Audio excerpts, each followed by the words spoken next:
Hi, Zizaran here with another video, and today I want to talk about the different world tiers in Diablo 4. At the end of the day, play whatever is the most fun for you, but I wanted to talk a little bit about my experience with the world tiers and what my plan is for launch.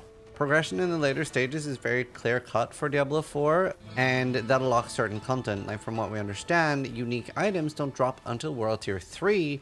That means regardless if you start playing on world tier 1 or tier 2, you can actually drop unique items, which are not to be confused with legendary items, which can drop. So when creating a character on either the 2nd or the 6th of June, and you have a choice between World Tier 2 and World Tier 1. Now, a lot of people that are experienced gamers and have played a lot of ARPGs in the past might think, well, I'm pretty good at these games, so surely I should be playing on World Tier 2. Now, you might also have seen a lot of content creators calling World Tier 2 a noob trap, and there's actually quite a lot of reasons for that. So you do get more experience and more rewards and stuff like that. However, it does not make up for the fact that you do clear. So I'm just going to pull some numbers out of my ass, but let's say that you're getting 5 or 10% more loot and 5 or 10% more experience, but you're clearing 50% slower, as well as the fact that it is more dangerous. It doesn't make up for that, right? So it does seem a lot better, at least for the start, to just be on World Tier 1 until you've made that progress. Make sure you have all the abilities, especially the abilities to break things like Stunlock. Now, I did play the majority of the time in World Tier 2, because that's, you know, just going into it, I was like, well, I play RPGs a lot. Surely World Tier 2 will be better. Surely I'll be rewarded for it. Surely. But definitely while leveling, it did not seem like it. It just seemed slower. So I did do one playthrough in World Tier 1, and I was like, wow, a lot faster. I'm getting better gear and everything I want to do faster than on World Tier 2. Abilities do get a lot harder from bosses and things like that on higher world tiers, and even things like if you encounter the Butcher on World Tier 1 and World Tier 2, it is crazy difference. Well, I didn't notice a big reward difference between the two. Same with the world bosses as well. Get scaled massively by World Tier 1 and World Tier 2. I didn't know this. So our first attempt on the boss, and this was in the level 20 beta, so we weren't even like level 25.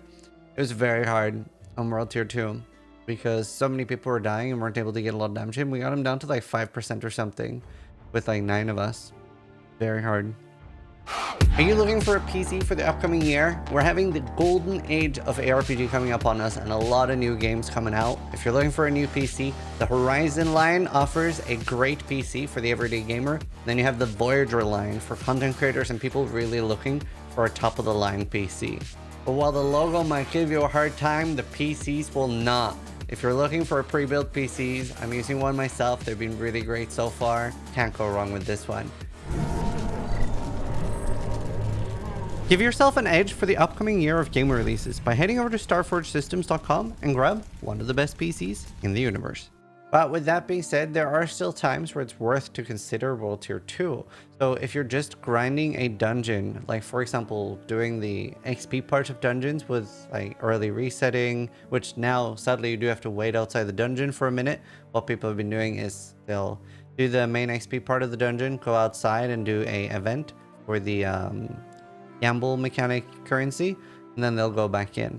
But yeah, if you are not doing quests or campaign bosses, World Tier 2 can sometimes be good for that whenever you are just grinding things, because the normal monsters don't get as spongy as a lot of the like larger health bosses do, and then it actually might be worth it. It's just as long as you can have enough damage to clear at a really good pace.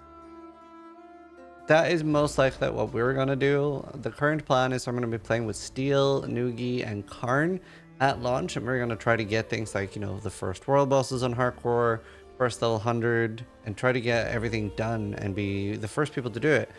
And some might be saying, you know, well, there's no ladder. Well, there's no ladder in season 1 or 2 and potentially 3 as well. So we're going to have to create our own ladders, so it doesn't really matter. Obviously, another thing to keep in mind, we are going to be playing hardcore, so we're obviously doubly incentivized to play on World Tier 1, because on World Tier 2, you definitely feel a lot more one-shots. Things like the goat jumping into the air with like the sort of slam down ability, that does a lot of damage on World Tier 2 and doesn't kill you on World Tier 1. That's sort of how I feel about it. Feel free to share your findings on the different world tiers in the comments down below. Let me know what you guys think. What are your plans for League Start? And yeah, really looking forward to Diablo 4. Gonna be fun to see. They did address a lot of the issues I had with Diablo 4, like the mouse button 1 move thing. Now, sadly, they have not addressed another really big issue for me, which is the map overlay. That's something I really hope we can convince them is a good idea. But other than that, very excited. Hope you guys are too. Thanks for watching. Sub if you liked the video, but more importantly, try to die less than I do.